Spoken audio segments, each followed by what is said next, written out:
أعوذ بالله من الشيطان الرجيم. بسم الله الرحمن الرحيم. الحمد لله رب العالمين الرحمن الرحيم مالك يوم الدين إياك نعبد وإياك نستعين اهدنا الصراط المستقيم صراط الذين أنعمت عليهم غير المغضوب عليهم ولا الضالين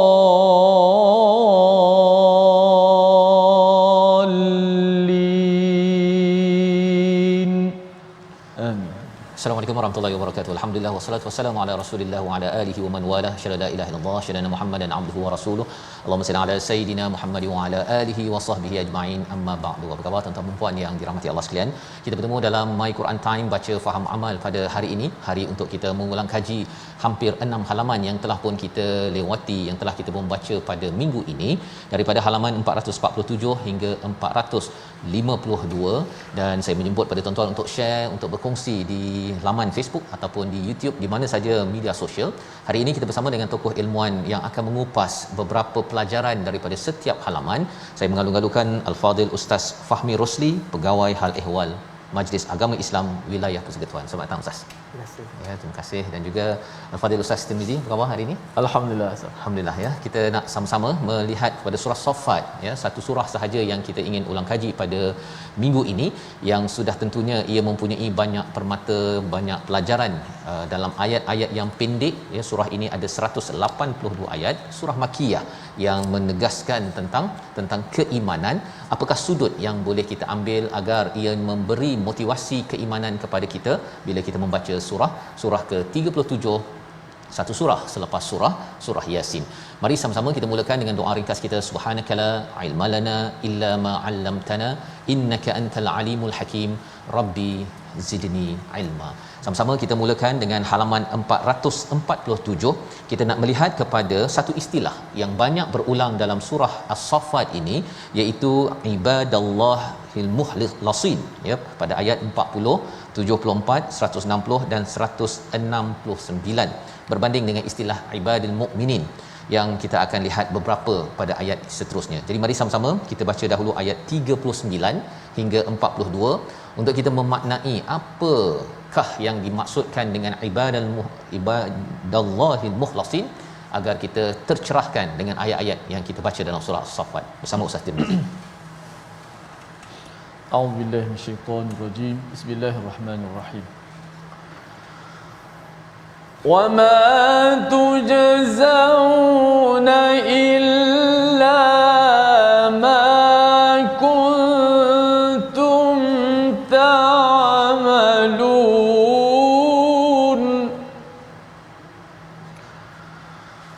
illa ibadallahil mukhlasin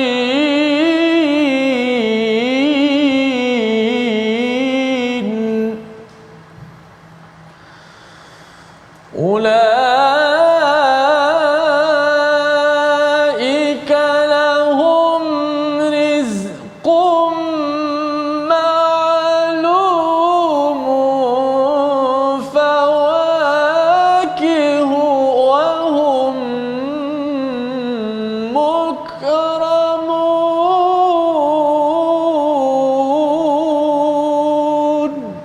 Sadaqallah. Surah Al-Azim. Dan kamu tidak diberi balasan melainkan terhadap apa yang telah kamu kerjakan, tetapi hamba-hamba Allah yang dibersihkan, mukhlasin, mereka itu adalah memperoleh rezeki yang sudah ditentukan, dan itu buah-buahan, dan mereka adalah orang-orang yang dimuliakan oleh Allah Subhanahu Wa Taala. Ini adalah ganjaran kepada mereka yang digelar sebagai hamba-hamba Allah al-mukhlasin, yang berulang istilah al-mukhlasin ini pada ayat yang ke-74, pada ayat 160, ayat 169, dan ada juga istilah ibadul mukminin. Apa beza dan apakah yang perlu kita ambil perhatian? Terus kita bersama Al-Fadhil Ustaz Fahmi Rusli. Silakan Ustaz. Bismillahirrahmanirrahim. Assalamualaikum warahmatullahi wabarakatuh. Assalamualaikum. Alhamdulillah wassalatu wassalamu ala sayyidina Rasulillah wa ba'd. Terima kasih saya ucap kepada Ustaz Fazrul, yang saya hormati Ustaz Tirmizi Ali, para penonton, hadirin dan hadirat, para pencinta Al-Quran yang dirahmati Allah sekalian. Pertama sekali, soalan ni adalah berkenaan dengan satu golongan yang Allah sifatkan sebagai hamba-hambanya al-mukhlasin. Dan sebenarnya kalau kita mempelajari ilmu bahasa Arab, al-mukhlasin ni adalah isim maf'ul, isim maf'ul. Ada satu lagi istilah golongan yang hampir sama, al-mukhlisin. Macam Allah sebut di dalam surah Yusuf ayat yang ke-24, innahu min ibadinal mukhlisin, lam baris bawah. Dan kalimah dalam ayat kita ini lam baris atas, al-mukhlasin. Al-mukhlasin adalah isim maf'ul, manakala al-mukhlisin adalah isim fa'il, kata pelaku, kata pembuat. Jadi apa perbezaan? Nampak sama tetapi ada perbezaan dari sudut makna. Maka kita katakan al-mukhlasin adalah individu yang Allah pilih mereka ini untuk melakukan ketaatan. Itu isim maf'ul, individu yang dipilih oleh Allah Subhanahu wa taala untuk melakukan ketaatan, itu satu makna. Dan yang kedua, individu yang dibersihkan oleh Allah daripada dosa kekufuran dan kesyirikan. Itu dua makna al-mukhlasin sebenarnya. Maknanya yang diselamatkan, yang dibersihkan, yang dipilih untuk melakukan ketaatan dan dibersihkan daripada dosa kekufuran dan kesyirikan. Itu makna al-mukhlasin. Kalau orang tanya apa pula makna al-mukhlisin, macam disifatkan Nabi Yusuf, innahu min ibadinal mukhlisin. Mukhlasin Ustaz. Ayat Mukhlisin. 24. Mukhlas juga. Mukhlasin juga. Jadi kita kata kalimah al-mukhlisin dalam Al-Quran ia merujuk kepada golongan yang telah mengikhlaskan agamanya kepada Allah. Mengikhlaskan dirinya kepada Allah Subhanahu wa taala. Itu makna al-mukhlisin. Al-mukhlasin pula adalah isim maf'ul, iaitu orang yang telah dibersihkan, dijaga dirinya daripada melakukan dosa, kesyirikan dan kekufuran. Adapun persoalan yang Ustaz tanyakan berkenaan dengan satu lagi golongan yang disifatkan dalam ayat ini juga ataupun di dalam surah ini juga, iaitu tentang hamba-hamba Allah yang al-mu'minun. Hamba-hamba Allah yang disifatkan sebagai golongan yang beriman. Maka kita katakan golongan yang beriman ni dia ada dua ciri. Yang pertamanya al-musaddiqun, golongan yang membenarkan, yang mempercayai. Dan yang keduanya al-muqinun, golongan yang yakin. Jadi kalau Allah sifatkan mereka adalah hamba-hamba kami yang beriman, maka mereka adalah hamba-hamba kami yang mempunyai dua sifat, yang percaya kepada kami dan yang yakin kepada kami. Jadi kalau seorang hamba Allah itu dia percaya kepada Allah, dia yakin kepada Allah, maka dia akan melakukan dua perkara. Yang pertama, melaksanakan segala arahan Allah, keduanya meninggalkan segala larangan Allah. Kerana apa? Kerana dia yakin dan percaya kepada Allah. Kalau dia yakin dan percaya kepada kewujudan syurga dan neraka pula, maka dia akan melakukan ketaatan yang membawakan dirinya kepada syurga. Dan kalau dia yakin dan percaya kepada kewujudan neraka, dia akan meninggalkan segala kemaksiatan yang membawa dirinya ke neraka. Jadi sebab itu inilah serba sedikit perbezaan antara al-mukhlisun, al-mukhlasin ataupun al-mukhlisin dan juga ibadallah yang beriman itu tadi. Kalau kita ikut dari sudut perbezaan, tidak ada perbezaan yang ketara. Bahawasanya hamba Allah yang telah diselamatkan oleh Allah, dibersihkan daripada dosa, kesyirikan dan kekufuran, adalah hakikatnya hamba-hamba Allah yang beriman. Wallahu a'lam. Terima kasih ucapkan pada Al-Fadhil Ustaz Fahmi ya, menjelaskan tentang istilah al-mukhlasin ya, yang ada di dalam surah As-Saffat, dan juga kita temui pada ayat 24 surah yang ke-12 surah Yusuf sebentar tadi, bagaimana ya perjuangan Nabi Yusuf itu untuk juga dilindungi Allah Subhanahu Wa Taala, menjadi orang yang mukhlasin, yang diikhlaskan, dibersihkan daripada segala rencam kehidupan ya, dalam salah satu ujiannya bersama dengan Imratul Aziz di Mesir pada waktu itu. Dan alhamdulillah kita sudah pun dapat membezakan di antara istilah al-mukhlasin dan juga mukminin tadi itu ya, maksudnya ada membenarkan dan meyakini.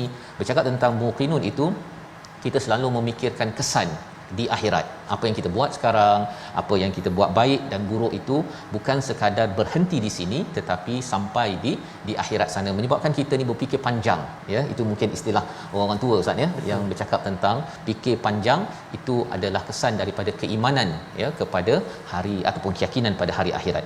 Dan bercakap tentang individu muhsin ini, yang cemerlang ini, salah seorang daripadanya yang disampaikan pada halaman 448 adalah Nabi Nuh. Kita baca ayat 75 dan 76 untuk sama-sama kita melihat sudut bagaimana Allah memuji kepada Nabi Nuh alaihi salam bersama Ustaz Tirmizi. A'udzubillahi minasyaitanir Bismillahirrahmanirrahim.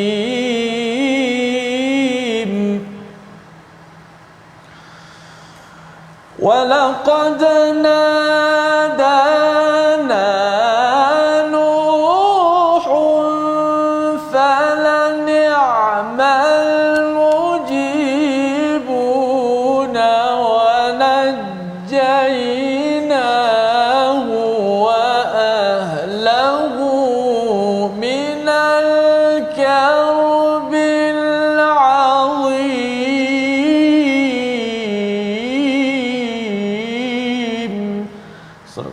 Surah Al-Azim ayat 75, kecuali dan sesungguhnya Nabi Nuh telah berdoa kepada kami, maka kamilah sebaik-baik yang memperkenankan doa.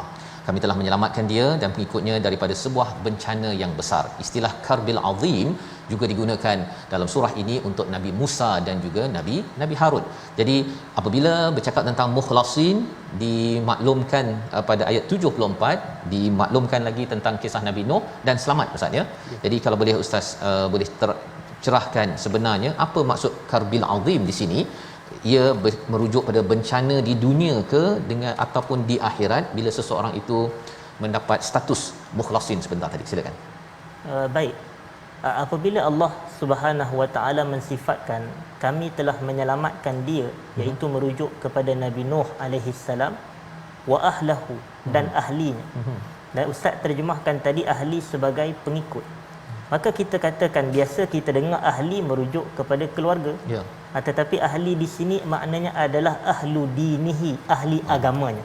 Maknanya bukan pengikutnya dari kalangan keluarga yang mempunyai nasab keturunan dengan dirinya, tidak. Tetapi terjemahan yang tepat adalah pengikut agamanya. Maka Nabi Nuh ni dan juga pengikut agamanya yang beriman dengan dakwah beliau diselamatkan oleh Allah daripada al-karbil azim.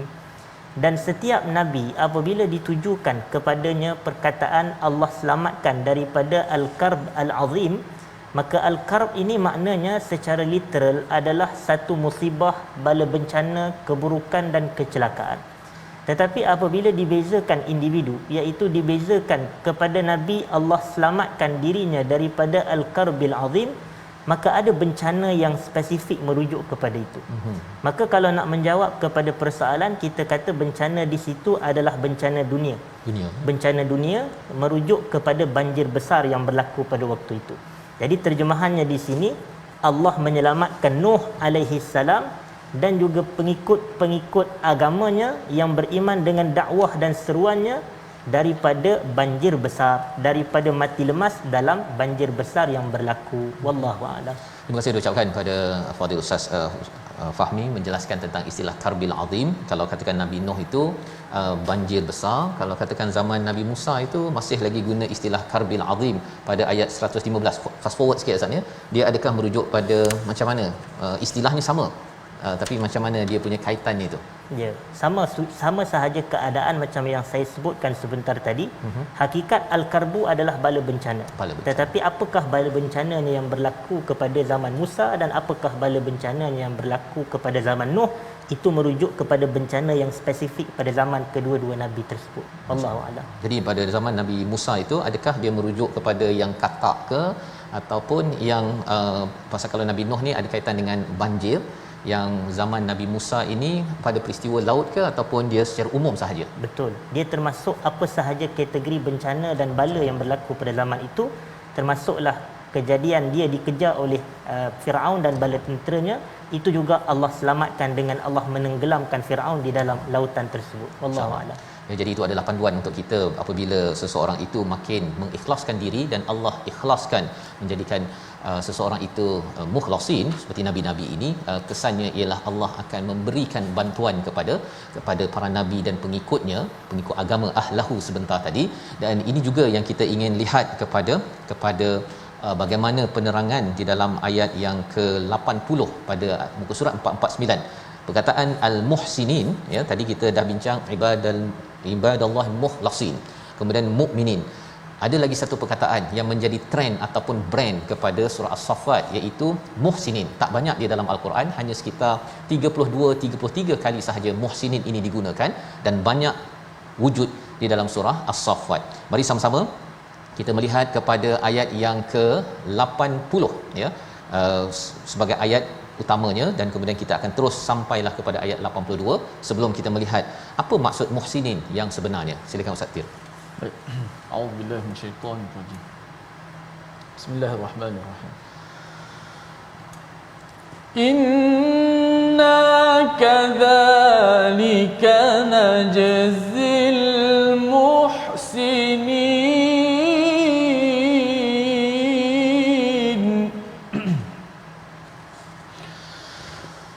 Inna kadzalika najzil muhsinin innahu min ibadinal mu'minin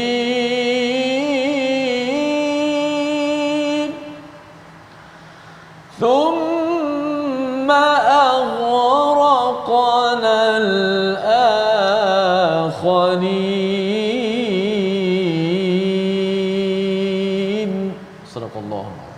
Surah Al-Azim. Demikianlah kami memberikan balasan kepada orang-orang yang berbuat kebaikan. Sesungguhnya baginda Nabi Nuh termasuk di antara hamba-hamba kami yang beriman, kemudian kami tenggelamkan yang lain pada ayat 82. Jadi di sini kita sudah pun berkenalan dengan istilah mukhlasin, mukminin, tapi ada satu lagi istilah yang pasti bagi tuan-tuan yang mendalami membaca surah As-Saffat. Bila berulang perkataan muhsinin ini Ustaz, dia mesti terpanggil, mengapa banyak kali berulang perkataan ini? Apa ciri yang ada pada Nabi Nuh, dan bagaimana pula pada zaman ini kita ingin mencontohi Nabi Nuh sehingga diangkat menjadi orang yang muhsinin, diberikan balasan seperti yang dinyatakan dalam surah As-Saffat. Sama Ustaz. Baik, jadi kita telah diketengahkan dengan 3 istilah golongan, iaitu daripada awal tadi al-mukhlasin, dan kita dah tahu apa maknanya, golongan yang Allah selamatkan, golongan yang Allah pilih daripada melakukan kejahatan, dosa, kekufuran dan kesyirikan. Kemudian istilah hamba-hamba Allah al-mu'minin, dan yang ketiga ni yang terbaharunya adalah al-muhsinin, daripada perkataan al-ihsan, daripada perkataan al-ihsan.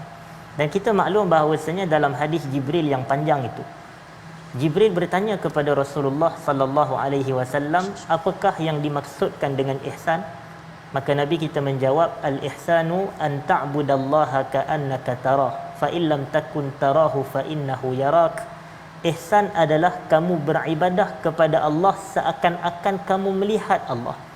Fa in lam takun tarahu fa innahu yarak. Kalau kamu tak melihat Allah, ketahui Allah Maha melihat kepada kamu. Jadi kita salat dalam keadaan seperti Allah melihat kita salat. Kita berpuasa dalam keadaan Allah melihat kita berpuasa.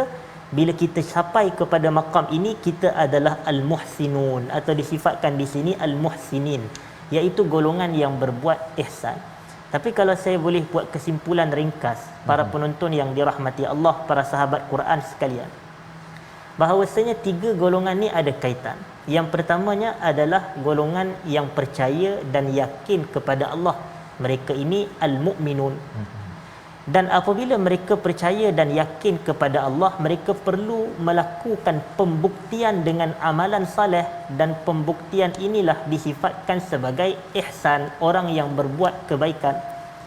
Dan apabila mereka melakukan kebaikan, hasil kepercayaan dan keyakinan mereka kepada Allah, Allah akan golongkan mereka dalam kalangan al-mukhlasin, yang diberikan keselamatan daripada dosa-dosa. Jadi itulah dia punya flow dia. Dia punya turutan bahawasanya kita beriman, dan iman dibuktikan dengan ihsan, dan ihsan akan menjadikan kita minal mukhlasin. Wallahu a'lam. Masya-Allah, itu adalah flow ya. Dia punya rantaian bagaimana daripada kita sebagai seorang hamba menjadi orang beriman, naik lagi kalau kita naikkan dengan ihsan sebentar tadi, dan sudah tentunya kita inginkan kita menjadi golongan yang dilindungi Allah, mukhlasin sebentar tadi, dan kita akan sama-sama melihat selepas ini bagaimana walaupun ayahnya ataupun mungkin atuknya adalah orang beriman, tapi tidak semestinya, ataupun orang baik, tidak semestinya anaknya baik ya. Bagaimana formula untuk kita memastikan anak generasi kita, masyarakat kita menjadi golongan muhsinin. Kita berehat sebentar, kembali dalam My Quran Time, baca faham amal, insya-Allah.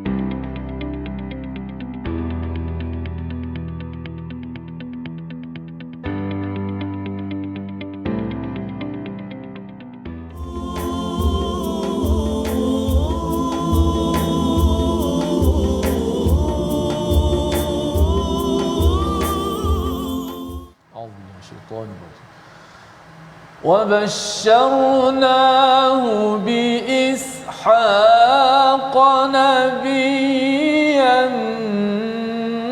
من الصالحين وباركنا عليه وعلى إسحاق ومن ذريتهما وباركنا عليه وعلى إسحاق ومن ذريتهما محسن وظالم لنفسه مبين. صدق الله. Surah Al-Azim, gitulah bacaan daripada ayat yang ke-112 dan 113. Kembali kita dalam My Quran Time, baca faham amal, dalam sesi ulang kaji kita. Pada hari ini kita bersama Al-Fadhil Ustaz Fahmi Rusli, Pegawai Hal Ehwal Majlis Agama Islam Wilayah Persekutuan, dan kita sudah pun melewati 3 halaman untuk kita melihat apakah permata yang boleh kita jadikan sebagai amalan. Dan sebentar tadi pada ayat yang ke-112 Allah menyatakan, dan kami memberikan Nabi Ibrahim kabar gembira dengan gelaran ataupun dengan kelahiran Nabi Ishak, seorang nabi yang termasuk di kalangan orang-orang yang soleh. Lalu kami melimpahkan keberkatan kepadanya dan juga kepada Ishak. Di antara keturunan keduanya ada yang berbuat baik dan ada yang berbuat zalim terhadap diri sendiri. Jadi dalam ayat ini sebenarnya Ustaz ya, ingatkan ayah dah nabi ataupun atuk nabi ni kan, atuk nabi, kemudian ada Ishak. Rupa-rupanya zuriatnya itu tidak semestinya muhsin. Tadi Ustaz cakap tentang mukmin, muhsin, kemudian mukhlasin tadi kan. Jadi kita memang mengharapkan generasi kita ini muhsin sebentar tadi. Jadi mungkin Ustaz boleh komen apa maksud daripada ayat 113, panduan untuk ibu ayah dan pemimpin. Silakan. Baik, sebenarnya persoalan ni kita kena kaitkan dengan satu perkara. Dahulu pada awal-awal arahan Allah Subhanahu Wa Taala kepada iblis untuk iblis sujud kepada Nabi Adam alaihi salam, Tetapi iblis dia enggan sujud kepada Nabi Adam. Dia kata ana khairum minhu khalaqtani min narin wa khalaqtahu min tin. Aku ni lebih baik daripada Adam. Kau ciptakan aku daripada api sedangkan kau cipta Adam daripada tanah, kata iblis. Iblis sedang melakukan qiyas, comparison sebenarnya di situ. Tapi qiyas iblis tu adalah qiyas yang fasid. Apabila dia sangkakan kalau asal baik, dia punya furuk cabang pun kena baik juga. Dan kalau asal buruk, cabangnya pun menjadi buruk. Yang ni tak betul. Kerana ada banyak kejadian yang mana asal baik tapi bawahnya tak baik. Maknanya ayah seorang soleh, anaknya tidak. Begitu juga ada kejadian yang mana ayahnya tidak baik tetapi anaknya baik. Jadi sebab itu kisah Nabi Nuh ni adalah bapaknya baik tetapi anaknya tak beriman dengan dia. Kisah Nabi Ibrahim. Adapun kisah Nabi Ibrahim, bapaknya tak beriman tapi anaknya orang yang soleh. Itu perbezaan antara kisah Nuh dengan Ibrahim alaihi wassalam. Maknanya dari sudut usul dengan furuk. Usul ni asal, furuk ni cabang dia. Maknanya zuriat dia.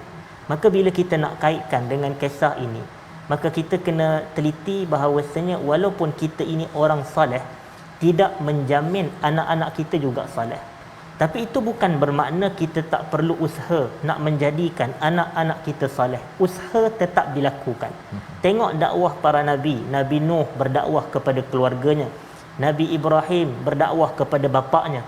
Jadi kita katakan dakwah para anbiya ini diteruskan. Walaupun mereka nak terima, tak nak terima, itu cerita lain. Dan kalau kita boleh Ustaz relatekan dengan kisah Nabi kita sendiri sallallahu alaihi wasallam berdakwah kepada bapa saudaranya Abu Talib. Bahawasanya walaupun Abu Talib meninggal dalam keadaan tidak beriman dengan Nabi, dan Allah kata innaka la tahdi man ahbabta walakinallaha yahdi man yasha, kamu tak dapat bagi hidayah kepada orang yang kamu sayang.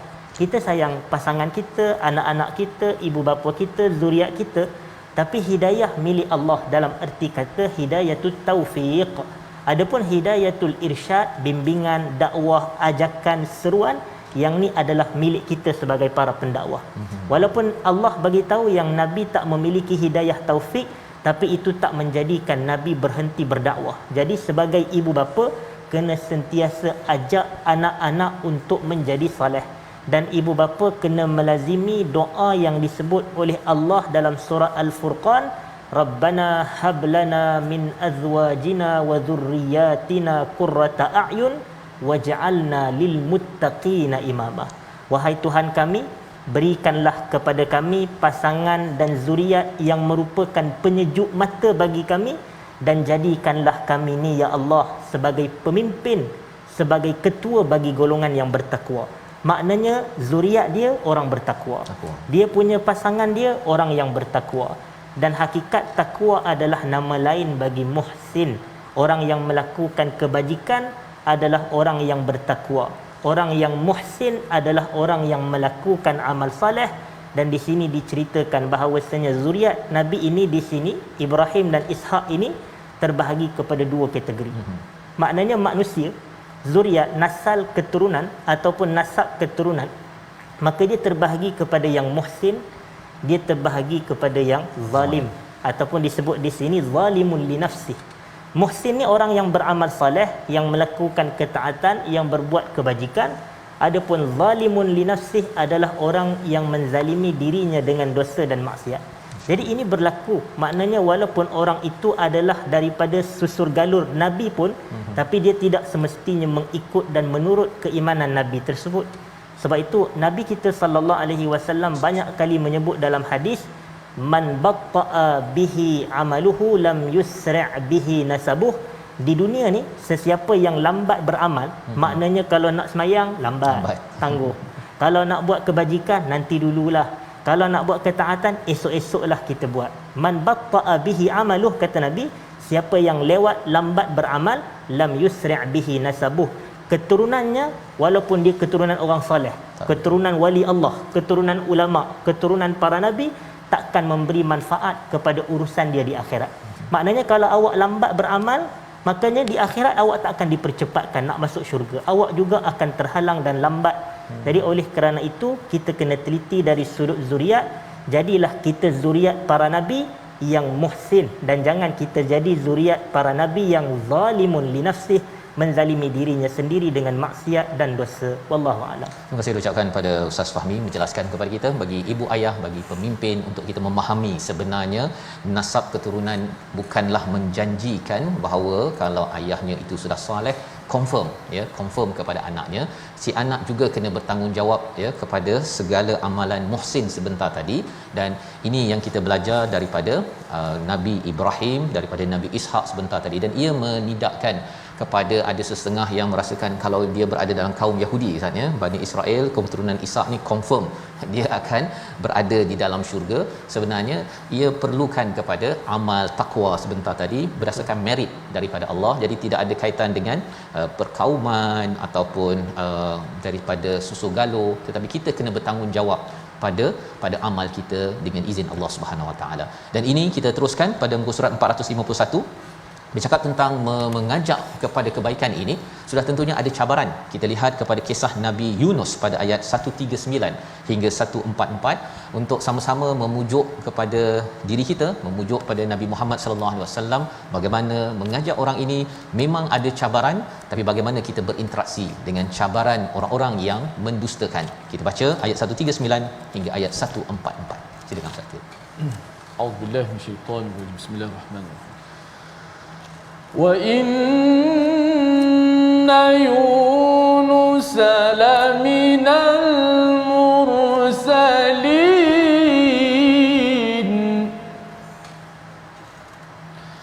إِذْ أَبَقَ إِلَى الْفُلْكِ الْمَشْحُونِ فَسَاهَمَ فَكَانَ مِنَ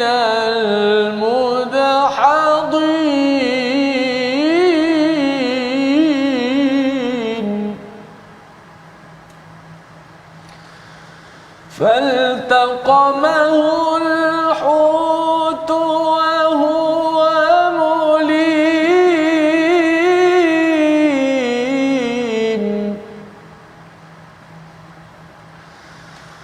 فلولا أنه كان من المسبحين للبث في بطنه إلى يوم يبعثون. صدق الله. Surah Al-Azim, kita bacaan daripada ayat 139 hingga 144. Dan pada waktu malam ataupun dan benar Yunus termasuk salah seorang rasul, ayat 139. Ingatlah ketika baginda lari ke kapal yang penuh dengan muatan, baginda ikut diundi, ternyata baginda termasuk orang-orang yang kalah dalam undian, maka baginda ditelan oleh ikan besar dalam keadaan mulim, dalam keadaan yang tercela. Maka jika baginda tidak termasuk orang yang banyak berzikir kepada Allah, nescaya baginda akan tetap tinggal dalam perut ikan sehingga hari kebangkitan. Itu adalah bahagian pertama kisah Nabi Yunus yang diabadikan dalam surah As-Saffat. Dan menarik, ada perkataan abaqa dan ada perkataan hut, dan kalau kita baca sampai ayat yang seterusnya, ayat 1845, ada beberapa istilah yang mungkin kita perlukan pencerahan. Tapi kita belajar dahulu ayat 139 144, pelajaran kisah Nabi Yunus ini Ustaz, kaitan dengan zaman Nabi, sirahnya, dan zaman kita untuk kita jadikan panduan. Silakan. Baik, satu kaitan yang baik untuk kita jadikan sebagai satu teladan, satu ibrah dan pengajaran dalam kehidupan daripada kisah Yunus alaihi salam.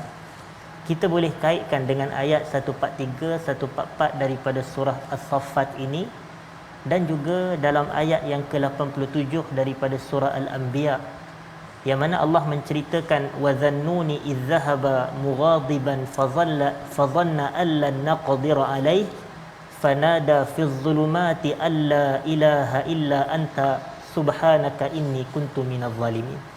Dan Nabi Yunus apabila dia pergi meninggalkan kaumnya dalam keadaan marah kepada mereka, fadhanna alla naqdira alaih, lalu dia menyangka yang kami takkan dapat mengambil tindakan atas perbuatannya melarikan diri tersebut. Fanada fi dhulumat, lalu Nabi Yunus berdoa dalam az-zulumat, kegelapan-kegelapan, merujuk kepada kegelapan perut ikan, kegelapan lautan dan kegelapan malam. Sebab itu az-zulumat datang dalam bentuk jamak, dalam plural. Kemudian dia berdoa, dia kata la ilaha illa anta, tidak ada Tuhan selainmu ya Allah. Subhanak, maha suci kamu, aku tergolong dalam kalangan orang yang menzalimi diri sendiri. Dan Allah memberitahu selepas daripada ayat ke-87 tersebut, fastajabna lahu wa najjaynahu minal gham wa kadzalika nunjil mu'minin. Kami mustajabkan doanya dan kami selamatkan Yunus daripada malapetaka yang menimpanya ditelan oleh ikan nun, ikan paus besar itu. Dan kemudian demikianlah kami menyelamatkan orang-orang yang beriman. Walaupun dia kata aku ni minaz zalimin, aku adalah orang yang menzalimi diri, tapi Allah kata tidak, Yunus adalah hamba kami yang beriman. Jadi kita nampak apabila Nabi Yunus ni ditimpa musibah, kecelakaan dan kesulitan dalam hidup, dia segera berdoa kepada Allah. Dia minta bantuan, pertolongan, keselamatan dan perlindungan Tuhan. Dan ajaibnya Ustaz, Allah segera mustajabkan. Fastajabna lahu wa najjaynahu minal gham. Jadi macam mana kita ni sebagai manusia pada akhir zaman, kita juga akan diuji dengan kesenangan, dengan kesulitan. Jadi macam mana kita nak selamat daripada kesulitan, kena tengok apa yang Nabi Yunus buat. Nabi Yunus ni Allah mustajabkan doanya bukan kerana semata dia Nabi, tidak. Kalaulah doa mereka ini mustajab kerana mereka Nabi, susahlah kita, kerana kita bukan Nabi nak mencapai doa yang mustajab. Lalu Allah sebut dalam surah Al-Anbiya itu, innahum kanu yusari'una fil khairat wa yad'unana raghaban wa rahaba wa kanu lana khashi'in. Mereka ini adalah golongan yang sentiasa bersegera melakukan kebaikan. Nampak? Cepat nak buat baik, laju, segera. Dan mereka berdoa dengan penuh pengharapan dan rasa takut. Mereka khusyuk dalam beribadah kepada kami. Dan ibadah paling utama yang menyelamatkan Yunus daripada kesulitan dan kesukaran adalah semasa dia senang, dia banyak bertasbih kepada Allah. Dia banyak bertasbih kepada Allah sehingga Allah kata falaula annahu kana minal musabbihin la labitha fi batnihi ila yaumi yub'atsun. Kalaulah Yunus tidak tergolong dalam kalangan orang yang banyak bertasbih kepada Allah, subhanallah, subhanallah, subhanallah, nescaya dia akan kekal berada dalam perut ikan nun sehingga hari kiamat, Allah kata. Jadi apa yang menyelamatkan Nabi Yunus daripada kesulitan dan kesukaran tersebut? Tasbih dia kepada Allah. Jadi semua para nabi yang kita telah ceritakan sebelum ini, Ibrahim ke, Ishak ke, Nuh ke, Yunus, mereka adalah golongan yang mengingati Allah semasa mereka senang. Lalu apabila mereka susah, Allah membantu dan menolong mereka daripada kesusahan dan kesulitan tersebut. Inilah pengajaran yang boleh kita ambil iktibar. Kita sebagai hamba Allah akan diuji dengan kesenangan dan kesusahan. Kita nak Allah bantu kita semasa kita susah, masa kita senang, kita kena ingat Allah. Seperti yang Nabi sallallahu alaihi wasallam sebut, ta'arraf ila Allahi fir raha ya'rifuka fi syiddah.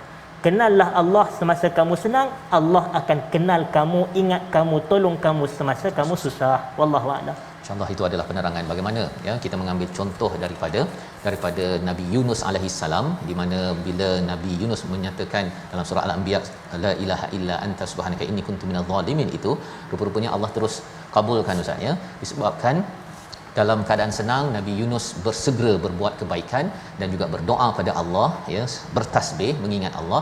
Inilah amalan yang kita boleh amalkan kerana kita tahu bahawa ada masa kita senang, jangan kita isikan dengan perkara yang sia-sia, tetapi dengan bersegera dalam kebaikan, peluang untuk kita buat ekstra ya dari segi amal-amal kebaikan. Moga-moga ia menjadi asbab rahmat Allah turun ketika kita amat memerlukan dalam kehidupan kita seharian. Dan ini dibuktikan pada ayat 145, ayat 146 dihamburkan ataupun selepas itu Nabi Yunus keluar daripada perut ikan tersebut di satu daerah tandus dan beliau sakit. Wa ambatna alaihi syajaratan min yaqtin. Mungkinlah sikit ringkas Ustaz ya, walaupun sebenarnya mungkin ada yang tertanya-tanya, yaqtin ni Ustaz dulu mungkin di Jordan ke ataupun di luar negara pernah ke jumpa yaqtin ini, ataupun zaman sekarang tak ada yaqtin dah? Silakan. Sejujurnya saya tidak pernah jumpa yang disebut sebagai yaqtin tu, melainkan ni adalah istilah Qurani yang Quran ceritakan ia adalah sejenis pokok yang berbuah. Jadi oleh kerana itu tujuan Allah berikan kepada Nabi Yunus tak lain tak bukan adalah untuk menghilangkan kesakitan dia, keluarnya dia daripada perut ikan. Biasalah kita apabila terperangkap dalam perut ikan, kita berada dalam kelaparan, kesakitan, kesusahan. Jadi Allah memberikan satu asbab dengan adanya pokok yaktin ini untuk Nabi Yunus menjadi sihat dan sembuh. Wallahu a'lam. Jadi ini adalah sebagai asbab Allah Sebagai hantarkan. Yang pentingnya kita memahami hidayah daripada perkara ini bukannya mencari yaktin, ya, mungkin tak jumpa-jumpa ataupun makan yaktin pun tak sembuh-sembuh. Rupa-rupanya yang menyembuhkan Allah kerana Allah mengurniakan rahmat, ya, kerana kita bersegera buat kebaikan, kita mengingat Allah dan juga bertasbih. Itu perkara penting. Kadang-kadang ada orang dia ambil sudut, oh ini boleh buat bisnes ni, mencari, rupa-rupanya dia terlupa bahawa ada ayat-ayat sebelum itu. Dan sudah tentunya bercakap tentang doa di hujung surah As-Saffat ini, ayat 180, 181, 182 kita ingin baca. Biasa kita dengar imam membaca, kita berdoa, kita ada baca bacaan ini bersama Ustaz Tirmizi dan kita nak memahami apakah isi kandung ayat 180, 182. Silakan Ustaz. Auzubillahi minasyaitanir rajim. Bismillahirrahmanirrahim.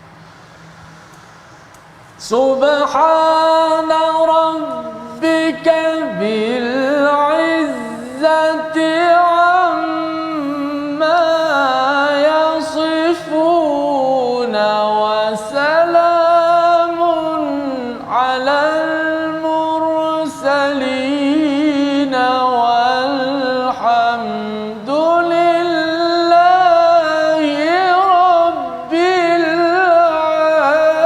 alamin. Sadaqallah. Surah Al-Azim, Maha Suci Tuhanmu, Tuhan yang Maha Perkasa daripada sifat yang mereka katakan, dan selamat sejahtera bagi para rasul dan segala puji bagi Allah Tuhan seluruh alam. Dalam masa pendek 2 minit ini, apakah sebenarnya yang selalu kita ulang dalam doa Ustaz agar kita dapat menjiwai perkataan ini setiap kali kita berdoa? Silakan. Baik, dahulu pada zaman Nabi sallallahu alaihi wasallam ada seorang lelaki yang dia berdoa tetapi dia tak memulakan doa dengan puji Allah dan selawat ke atas Rasulullah sallallahu alaihi wasallam. Kemudian baginda kata lelaki ini gopoh gapah dalam berdoa, iza salla ahadukum falyabda bitahmidi rabbih wassana'i alaihi summa yusalli 'alan nabi sallallahu alaihi wasallam summa yad'u bima yasha. Apabila salah seorang kamu nak berdoa, hendaklah dia memulakan doanya dengan puji Allah terlebih dahulu, kemudian selawat ke atas Nabi sallallahu alaihi wasallam. Kalau kita rujuk dalam kitab Al-Azkar oleh Al-Imam An-Nawawi, antara adab untuk kita memulakan doa dan adab untuk kita menamatkan doa adalah dengan memuji Allah dan selawat ke atas Rasulullah sallallahu alaihi wasallam.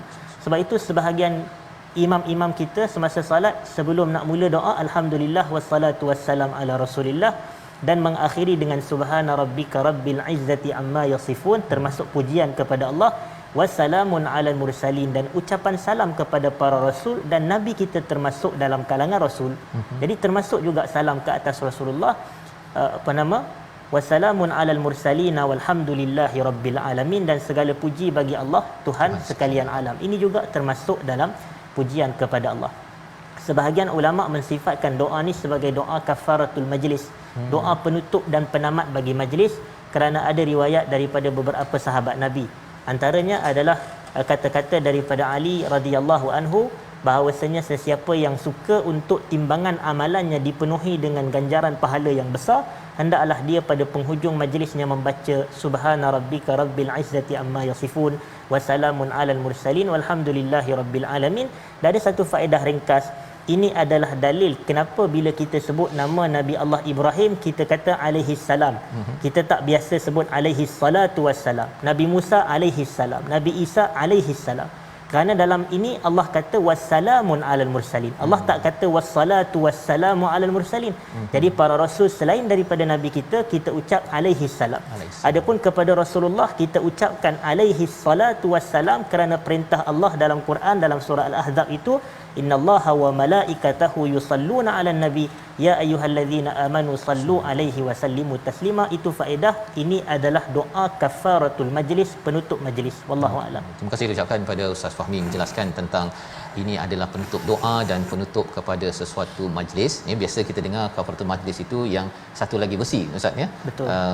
Yang itu perlukan penerangan lanjut, tetapi kita jadikan ini juga sebagai amalan kita dan kita berdoa pada Allah Subhanahu Wa Taala agar 6 halaman pada hari ini surah As-Saffat bermula dengan bercerita pasal malaikat dan memuji kehebatan Allah Subhanahu Wa Taala. Di hujung ini juga kita memuji Allah. Kita harapkan kita menjadi orang yang selalu berdoa, bersegera ke arah kebaikan dan juga selalu bertasbih kepada Allah Subhanahu Wa Taala. Kita berdoa di hujung ini bersama Al-Fadhil Ustaz Tirmizi. Bismillahirrahmanirrahim. Alhamdulillahirabbil alamin wassalatu wassalamu ala asyrafil anbiya'i mursalin wa ala alihi wa sahbihi ajma'in. Allahumma ahyina 'alal iman wa tawaffana 'alal iman wahsyurna ma'a zumrati ahlil iman. اللهم اجعلنا من أهل الإيمان ممن بشرتهم بالروح والريحان والرضا والرضوان يا رب العالمين. اللهم اختم لنا بالإيمان، اللهم اختم لنا بالإيمان، اللهم اختم لنا بالإحسان يا رب العالمين. سبحان ربك رب العزة عما يصفون وسلام على المرسلين والحمد لله رب العالمين. Amin ya rabbal alamin. Moga-moga Allah mengabulkan doa kita dan saya ucapkan ribuan terima kasih kepada Al-Fadhil Ustaz Fahmi Rusli, Pegawai Hal Ehwal Majlis Agama Islam Wilayah Persekutuan sudi bersama pada hari ini untuk kita sama-sama melihat surah As-Saffat dengan lebih mendalam. Kita harapkan dengan kefahaman ini menjelaskan lagi menjadi asas hidayah dalam kehidupan kita seharian, dan kita akan menyambung pada hari esok iaitu surah Sad, surah yang ke-38 penuh dengan cerita menarik dan dalam masa yang sama bercakap tentang seruan tadabbur, tadzakur kepada Al-Quran. Kita bertemu lagi My Quran Time, baca faham amal insya-Allah.